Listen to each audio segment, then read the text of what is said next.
Bem-vindos ao Debate, o nosso espaço para análise aprofundada de múltiplas perspectivas. Eu sou... Olá, sejam muito bem-vindos. Hoje nós temos um tema jurídico e médico bastante denso pela frente. Os critérios para concessão da aposentadoria especial no Brasil.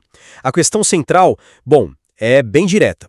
Quando o trabalhador usa o equipamento de proteção individual, o famoso EPI, e isso está documentado formalmente, o direito ao tempo de serviço especial desaparece automaticamente? Ou será que certas profissões carregam riscos que capacete ou protetor auricular nenhum consegue de fato neutralizar?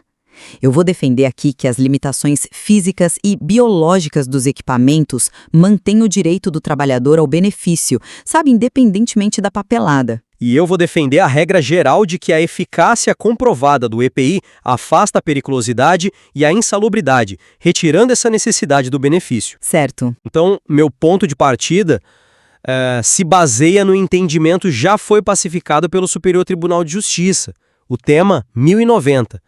Na prática, a regra é a seguinte: se a empresa anota no documento oficial do trabalhador, o PPP, que o EPI fornecido foi eficaz, a Justiça presume que o risco foi neutralizado. O propósito da aposentadoria especial é compensar um desgaste extraordinário do corpo humano.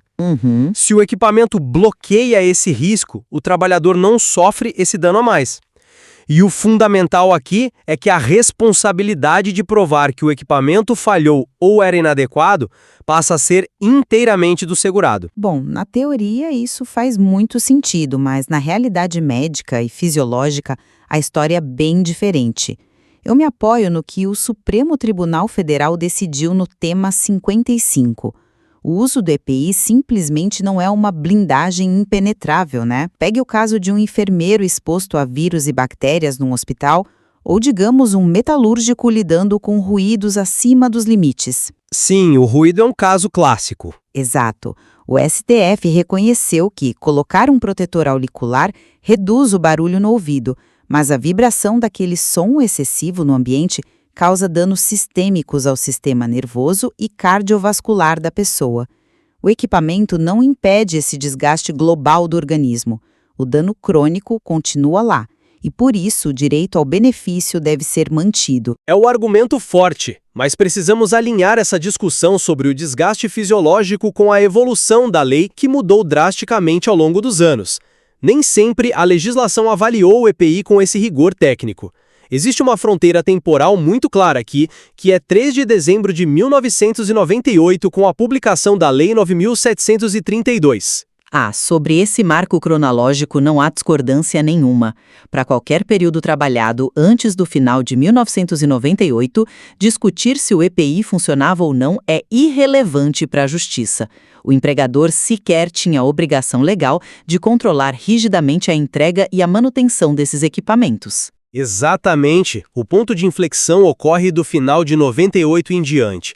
E para esse cenário moderno, eu mantenho que, sem a nocividade ativa comprovada no dia a dia, não há base constitucional para a aposentadoria especial. A lei exige a prova da efetiva exposição aos agentes nocivos. Se a tecnologia do EPI evoluiu e neutraliza a ameaça, o trabalhador está protegido. Presumir o risco apenas pela categoria profissional desequilibra toda a lógica do sistema previdenciário. O problema dessa visão é assumir que a tecnologia de proteção sempre é capaz de neutralizar o perigo. E quando a neutralização técnica é fisicamente impossível, a própria jurisprudência mostra que a exposição a agentes químicos cancerígenos por sua gravidade extrema garantiu a contagem especial independente do uso de EPI até 30 de junho de 2020. Sim, há exceções legais para cancerígenos. E não é só isso. Considere um eletricitário trabalhando em redes de alta voltagem ou um motorista transportando milhares de litros de combustível inflamável.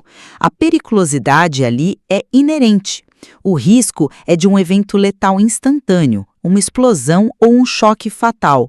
Nenhuma roupa de borracha tem o poder de extinguir o risco de morte súbita. Nesses cenários de risco iminente, há parâmetros muito específicos. Mas quando olhamos para a regra geral e a necessidade de controle legal, os tribunais têm sido bem rigorosos para evitar distorções. Veja o caso dos vigilantes. O judiciário tem fechado portas interpretativas justamente para evitar que a periculosidade seja presumida de forma genérica.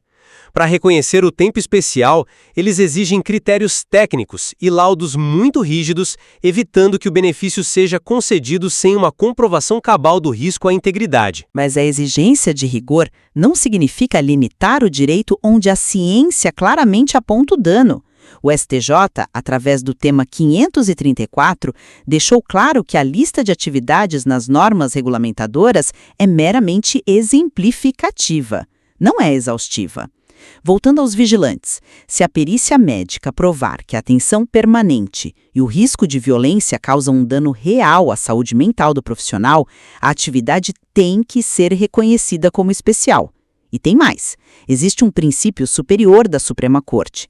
Se, após todas as análises, ainda restar uma dúvida técnica razoável sobre a eficácia real daquele EPI para proteger o corpo inteiro, a Justiça deve sempre decidir a favor do trabalhador. Bom, o que fica evidente na nossa discussão é essa tensão permanente entre a avaliação objetiva da segurança do trabalho, formalizada em documentos como o PPP, e a complexidade dos danos fisiológicos reais, embora a gente concorde sobre as regras temporais e os limites legais que balizam o sistema. Com certeza. Os marcos legais são claros. Onde nós divergimos, fundamentalmente, é na interpretação da falhabilidade humana e técnica. Eu sustento que a incerteza sobre a proteção contra riscos invisíveis nunca deve prejudicar quem está exposto diariamente ao perigo. A dificuldade de quantificar o impacto no corpo humano usando apenas parâmetros jurídicos é o desafio contínuo.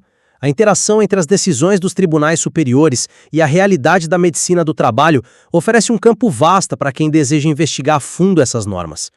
Nós deixamos vocês com essas reflexões para que cada um avalie onde a justiça realmente reside nessas decisões.